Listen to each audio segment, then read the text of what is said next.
All right, ladies and gentlemen. Started. Today's class recording has started. So, let's quickly review some of the main ideas and especially some of the main people that we introduced over the past 2 days. So, atomic theory, the idea that matter is made out of atoms, small pieces of indestructible matter, was first floated back in ancient Greece. Who is responsible for that idea? Aristotle. Nope, the other one. Aristotle was talking about air, wind, earth, and fire. Oh. Democritus. Okay, Democritus, all right? So, Aristotle was saying that everything is made out of the same, or a different combination, but of those four things. Hey, cool, we're started. All right. So Democritus is the first one that floats this idea that things are made of these tiny little particles, right? That if we keep breaking this rock down into smaller and smaller and smaller pieces, eventually we'll find one that is the smallest piece, and that this rock is just a big collection of those small pieces. Okay? All right. That is a theory because it explains what stuff is made out of, but it's not the theory that we sort of use today. That was floated by Dalton back in the early 1800s. How is Dalton's theory better than Democritus's theory?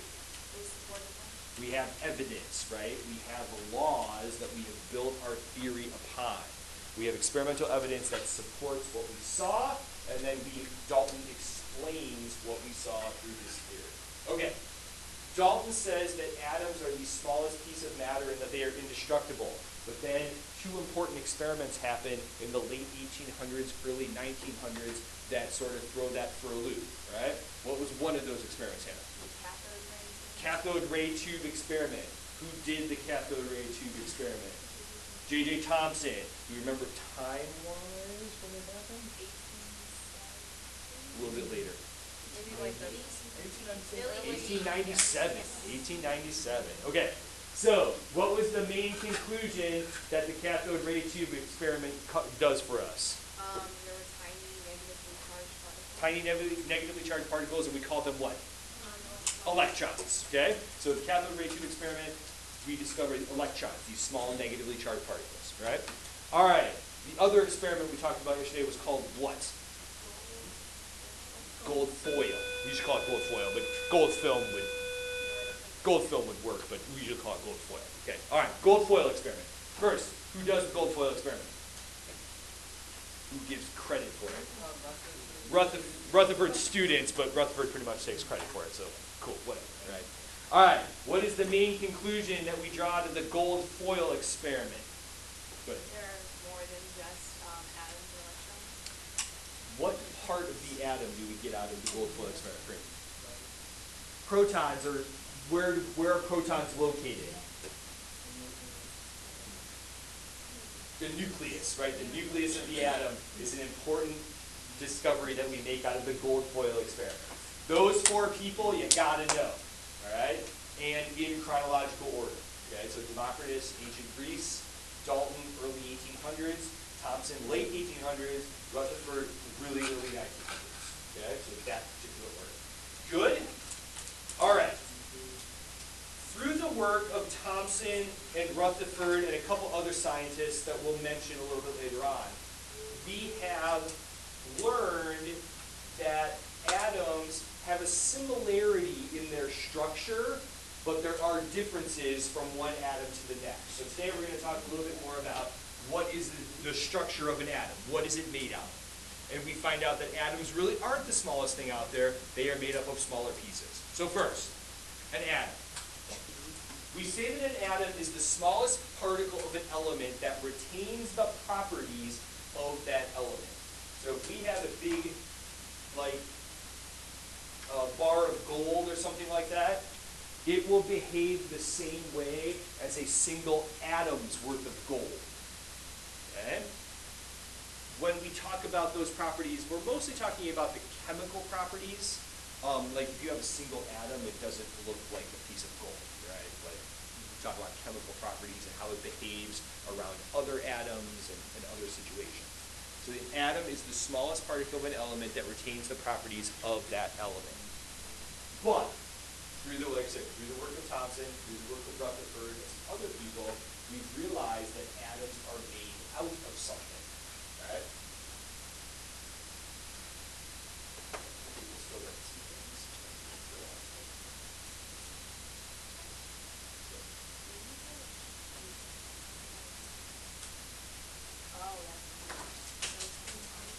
All right, so through the work of, like I said, Thompson and Rutherford, maybe some other, a couple other people, not maybe, a couple other people, we have realized that atoms are made out of pieces parts, and we call these pieces parts subatomic particles. Because you know English, right? When we throw the prefix sub in front of something, what does that mean? Like below or under or less or something like that, right? So if we call them subatomic particles, they are below atoms, right? Less than atoms. Subatomic particles are pieces of matter, but they are pieces of matter that we put together to build atoms. So they're particles of matter that make up atoms.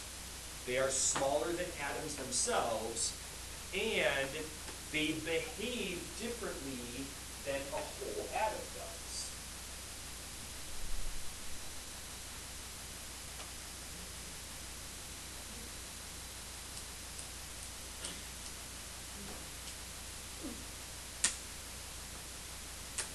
So these subatomic particles are small pieces of matter that we put together to build an atom. They are smaller than the atom themselves, and they behave differently than an entire atom does. Okay?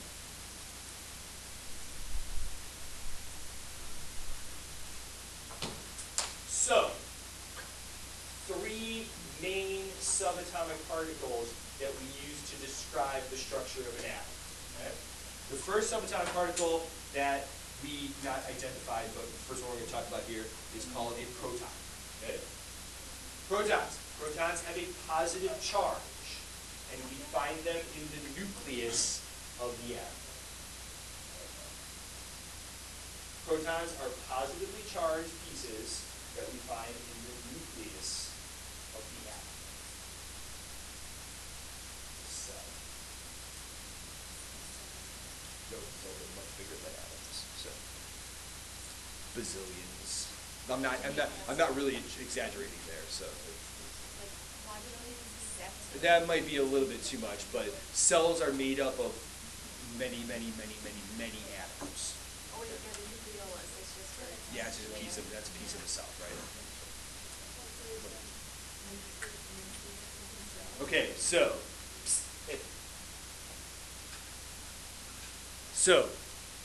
the nucleus of a cell contains like the DNA and stuff like that.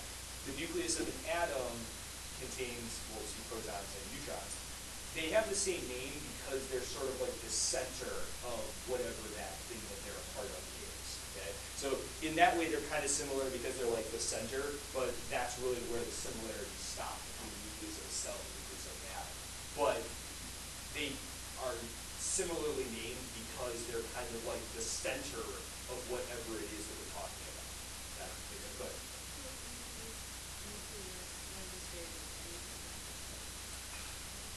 I mean, kind of, yeah, but it sort of is like, you know, the center of whatever it is like talking about. So, like, we could say that, you know, let's say you have a group of friends, and there's always like the one friend who like makes all the plans and decides what everybody's going to do and stuff like that. Like, that person you could say is like the nucleus of that group of friends, right? You know, that person is the center, and they sort of decide what we're going to do and when we're going to do it and that kind of stuff, you know, right? So we could think about it that way.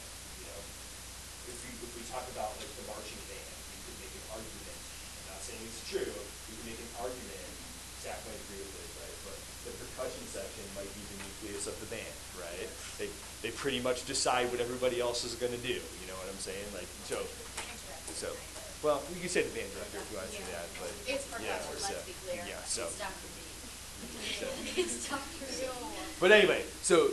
As well, does that make sense? That's why they have the same name, even though they're representing different things in reality, but they have similarities in that they're like the center of whatever it is that they're a part of. Yeah? All right, so protons, positively charged particles found in the nucleus. Now, Protons are not the only thing that we find in the nucleus. There's also another particle that we call a neutron.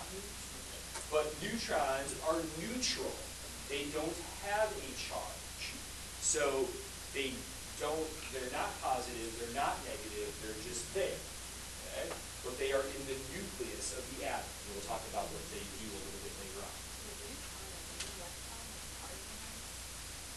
Yes, although so Hannah asked, is it in the electron, or in the atom, is electron part of the mass? The answer is yes, but we'll see in a couple of slides, it's a very, very, very small percentage of the mass. Yeah, very much. And then finally, the last main subatomic particle that we talk about here is an electron. We learned yesterday from the cathode ray tube experiment that electrons have negative charge, and they are found outside of the nucleus in an area that we call the electron cloud. What did the gold foil experiment tell us about the electron cloud?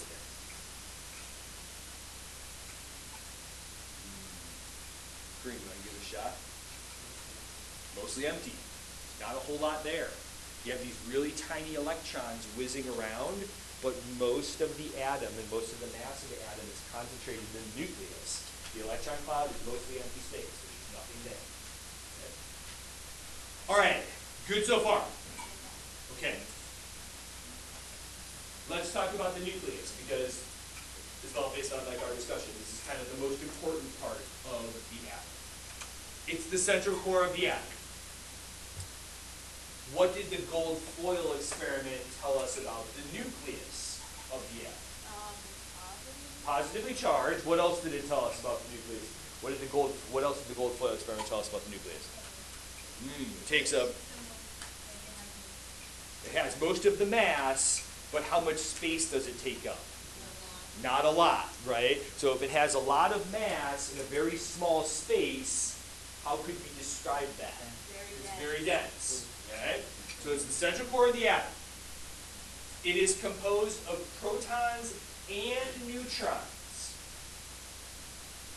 Protons and neutrons are both located in the nucleus, but because neutrons have no charge and protons have a positive charge, the nucleus itself is positively charged. Yes, Sam? Is it like less positively charged? Like less positive in general because of the neutrons? No, because the neutrons really don't make a difference at all, right? So we'll see actually that how positive the nucleus is depends on what atom we're talking about, right?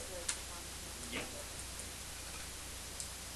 The nucleus of the atom is held together by something called the strong nuclear force.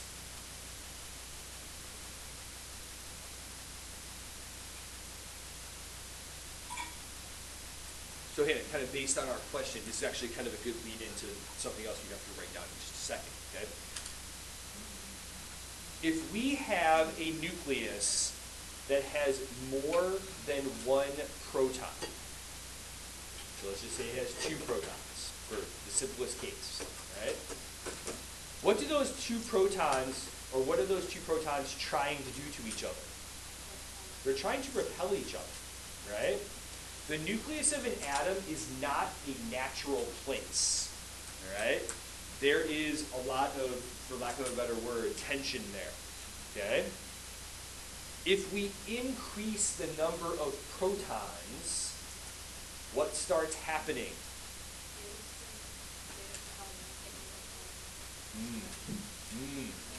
Elizabeth said they don't repel as much. It's bad. Well, if we have more and more and more protons, what are they going to do to each other? They're going to repel each other even more, right? So, as we grow the nucleus and continue to add protons, it becomes harder and harder and harder to hold the nucleus together. Okay? Is that why the higher atomic number atoms are very unstable? Is that why the higher atomic number atoms are very unstable? Yes, it is. Once we get past about here, lead, number 82, the rest of the atoms on the periodic table higher than 82 are slowly or quickly falling apart. And that's what we call radioactivity. Like radioactive decay. Okay? So, yes. So, depending on how many protons there are and how they're put together, sometimes those atoms fall apart real fast. Sometimes they fall apart slowly over time. But the big idea being the more and more and more protons that we put in there, the harder it is to keep them together. Okay? Let's skip something and let's go to the top of the second page of your outline. So let's go to the top of the second page of your outline. Okay. So, top of the second page of your outline, there's a question. And it says, as the nucleus of an atom gets larger, it becomes more difficult to create and more unstable. Why? More and more protons means there's more and more repelling. And if there's more and more repelling, it's harder and harder to keep it together.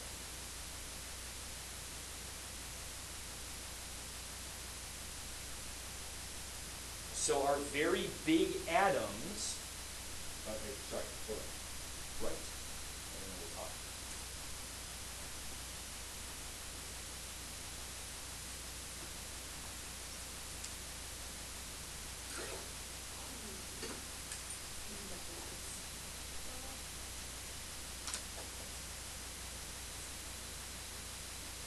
More and more protons we have, the more and more repelling there is, and the harder and harder it is to keep them all together.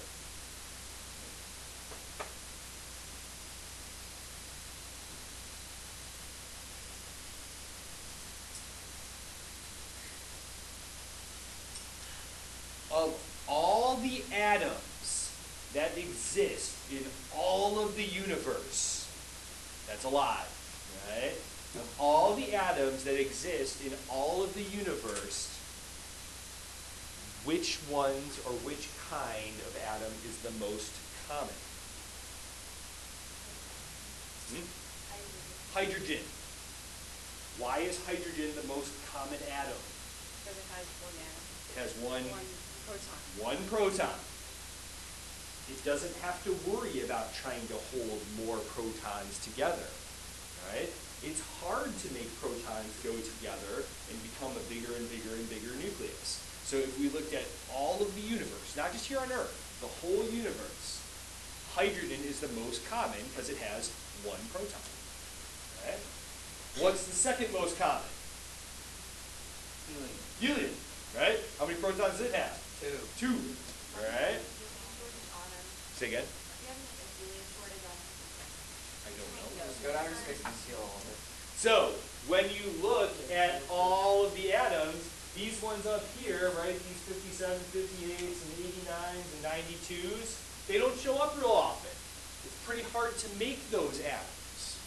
We'll talk about the process of making atoms a little bit later on in the year, but by far the two most common kinds of atoms are hydrogen and helium because you don't have to do a whole lot to make that nucleus. Okay? All right. Going back to the first page, we didn't fill in some stuff down at the bottom. Okay? As we discussed, and we discussed this already, that nucleus contains almost all of the mass of the atom.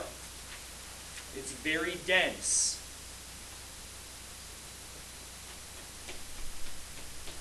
And so that means if it contains almost all of the mass of the atom, for letter F, it only takes up a very small percentage of the what? The volume. Right? So letter E, it takes up it's a whole bunch of the mass of the atom, right? But it's only a very small percentage of the volume of the atom. All right, good there? Okay.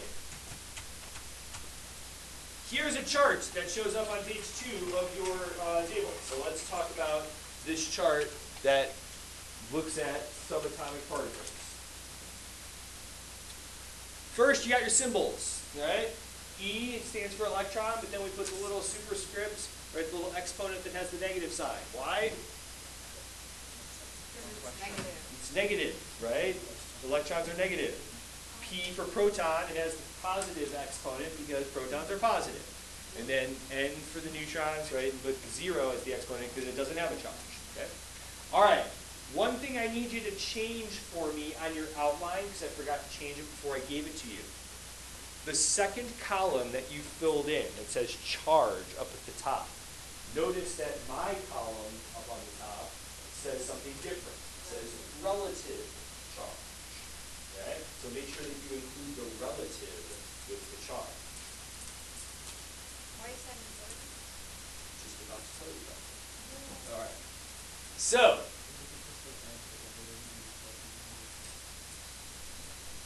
no, that's not where we're going. Yes. So wait, is this like the general charge of one atom 0? Okay, so hold on to that thought just for a second. Okay? All right, first let's talk about this relative thing. Okay? Do you see any units in this chart? Nope, there's no units in this chart. Okay? Those numbers are not measurements. They're comparisons. Okay?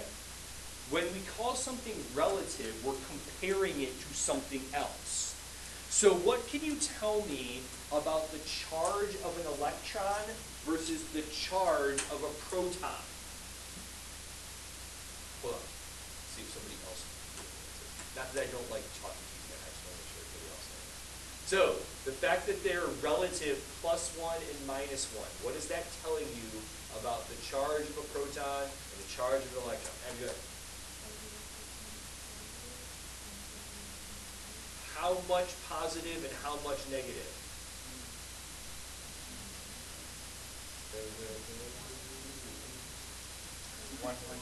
Good. Just enough that they cancel each other out. So protons are just as much positive as electrons are negative. They are the same amount of charge, but one's positive and one's negative.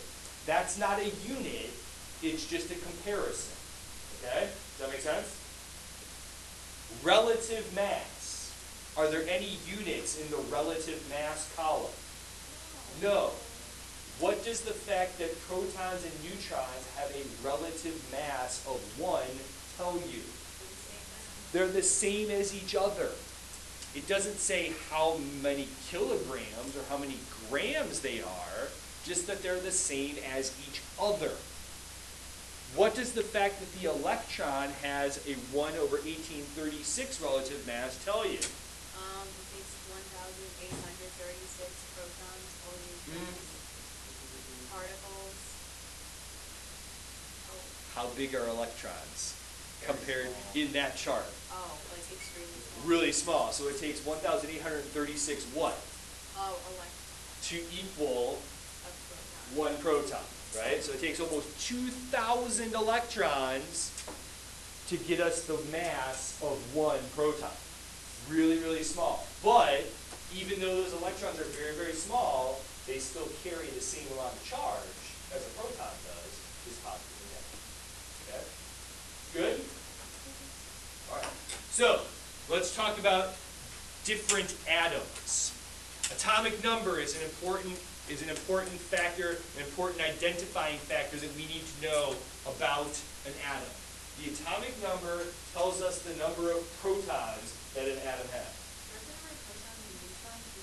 Not always. So, occasionally yes. So we find the atomic number on the periodic table. The atomic number is important because the atomic number identifies what kind of an atom that atom is. Sorry, what kind of an element that atom is. The number of protons identifies what kind of an element this atom is.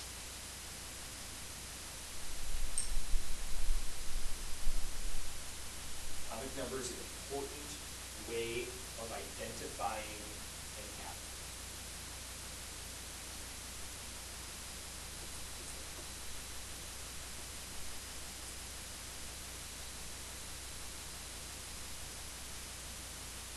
Atoms of different elements have different number of protons. And if they have different numbers of protons, they have different atomic numbers.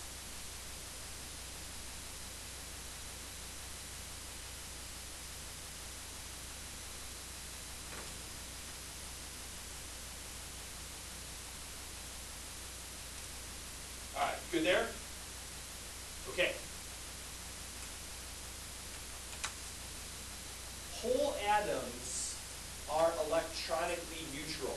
What does that mean if we say that it would be electronically neutral? They don't have a positive or a negative charge. They don't have a positive or a negative charge, right? So, if protons carry a positive charge and an atom is electronically neutral, how many electrons should it have? The same number, right? So, electronically neutral things have the same number of protons and electrons. They have the same amount of positive charge as they do negative charge. And that means the atomic number not only tells us the number of protons, but it also tells us the number of electrons, because those two things have to be the same.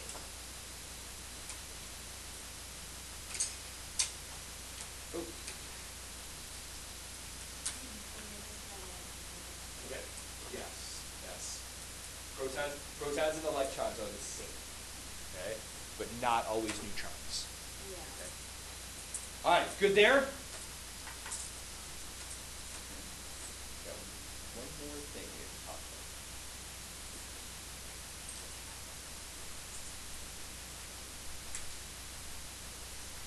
All right, good? All right, the last way that we identify an atom is through its mass number. Now, I will tell you that mass number is confusing to people if you don't get your definition straight. Okay? So, let's pay attention to what the definition is so we can use it properly. A large majority of the mass of an atom is located in the nucleus. And that's where protons and neutrons are located. Okay? So, the mass number is the sum of the number of protons and the number of neutrons. The total number of protons plus neutrons.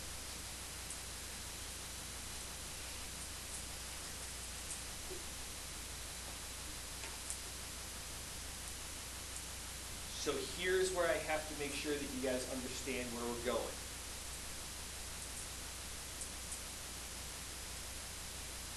Once you finish writing, grab your periodic table.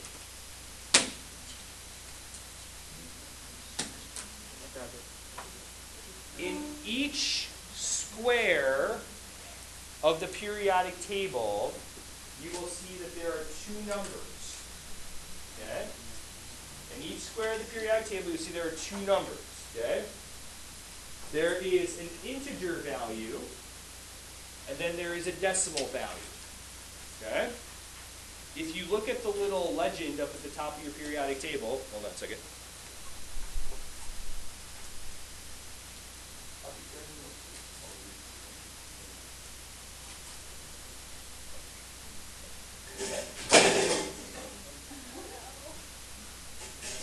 All right. Let's go here, and let's go here.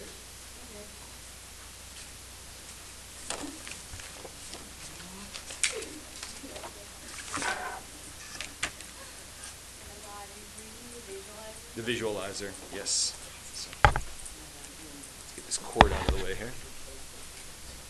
Maybe the visualizer will show up sometime. There we go. Okay. Oh, yeah. Hey, Kareem, will you do something for me? Will you turn off the bottom row of lights in the corner over there? So, turn the bottom one from red to green. Thank you. Okay, so let's zoom in here a little bit.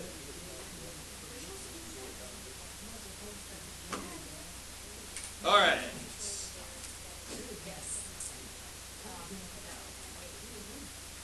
So, if you look at each square of your periodic table, you'll see two numbers in those squares. You have an integer value, and then you have this decimal value. Okay? If you look up at the top where the legend is, you'll see that the integer value is labeled as the atomic number. Okay? If you look at the bottom, you'll see that the bottom value is labeled as the atomic weight. Is that what I was just telling you about? No. What was the name of the thing I just told you about? Mass number. Mass number. Mass number and atomic weight are two different things. This is not the mass number. If you look at the definition of the mass number, what does it say? Total number of protons and neutrons. That is a count. Okay? You're just counting up the total number of protons and the total number of neutrons. The mass number will always be an integer value. That decimal on the periodic table is not the mass number. It means something different. We'll talk about what it means, but that's not what it means. So for these next couple days, when we're talking about identifying atoms, we will only be dealing with integer values. Okay? They're counting things, not weighing things. Yes, Greg? Like making an atom out of no, you've done that already.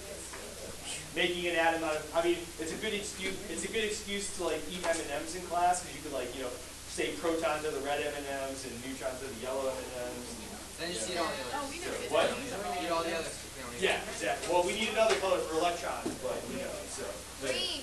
All right. One last thing before I turn you loose. Don't forget, if you take a look at the calendar, right? There are some pages from the book that go over these topics and a couple of questions. If you can't answer all those questions tonight, you might wait until after class tomorrow. We'll do a little more practice tomorrow in class. All right? Have a good evening, everybody. I will see you tomorrow.